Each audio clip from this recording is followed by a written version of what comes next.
এক রাতে স্বর্ণযুগের কথা, কিশোর কুমারের বাড়িতে একটা ডিনার পার্টি হচ্ছে। তো প্রচুর শিল্পীরা এসছে, ওয়েদার খারাপ, বর্ষাকাল, তাড়াতাড়ি খাওয়া দাওয়া করে বেরিয়ে গেছে। হেমন্ত মুখোপাধ্যায় আর কিশোর কুমার দুজনে খুব ভালো বন্ধু।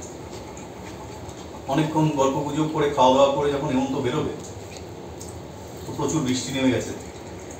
কিছুক্ষণ ওয়েট করার পরও বৃষ্টি কমছে না। তারপরে যা ঘটনা ঘটলো সম্পূর্ণটাই গানে গান।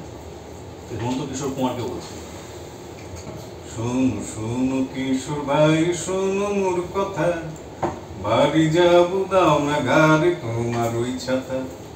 শোনো শোনো কিশোর ভাই শোনো মোর কথা, বাড়ি যাব দাও না ঘরে তোমার ওই ছাতা।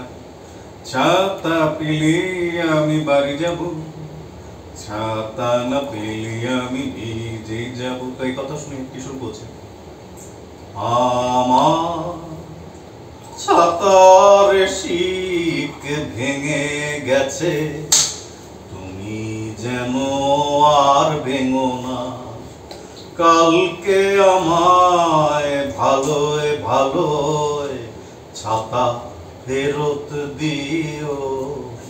তো কালকে দেবে বলে ছাতা নিয়ে গেছে, এবার মাসখানেক হয়ে গেছে, ছাতা ফেরত আসছে। কিশোর গিয়ে হেমন্ত বাড়িতে বলছে, বন্ধু আমার ছাতা। তো হেমন্ত বলছে, শোনো বন্ধু শোনো, তোমার ওই ভাঙা ছাতা আমার কাছে ছিল রাখা, নিয়ে গেছে লতা। শোনো বন্ধু শোনো, তোমার ওই ভাঙা ছাতা আমার কাছে ছিল রাখা, নিয়ে গেছে লতা। এবার কিশোর একটু খেপে গেছে, বলে তোমায় দিলাম ছাতা, তুমি আবার লতাকে দিয়ে দিলে। এবার লতার বাড়িতে গিয়ে একদম চিৎকার চেঁচামেচি, গানে চিৎকার, ও লতা ছাতা দে ছাতা দে ছাতা দে রে লতা ছাতা দে, ও লতা ছাতা দে ছাতা দে ছাতা দে রে লতা ছাতা দে। আজকে যদি না পাই আমার ছাতা, ভেঙে তবে গুড়িয়ে দেব তোর মাথা। ও লতা ছাতা দে। তো লতা তো অত্যন্ত নিরীহ মহিলা, উনি এবার বলছেন, ওটা তোমার ছাতা, মুকেশ নিয়ে গেছে, তুমি দৌড়ে যাও দৌড়ে যাও, যাও যাও।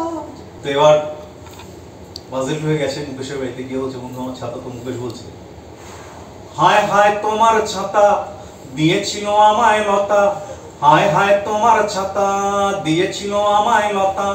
ওর মন আশা এলো, ছাতা নিল চলে গেল, হায় আশা তোমার ওই ছাতা নিয়েছে দাদা, হায় আশা তোমার ওই ছাতা নিয়েছে দাদা। তাই শীতকালের কথা আর বর্ষাকালে ছাতা কাউকে দেবেন না, কিশোর মতন ঘুরে বেড়াতে। অসাধারণ অসাধারণ।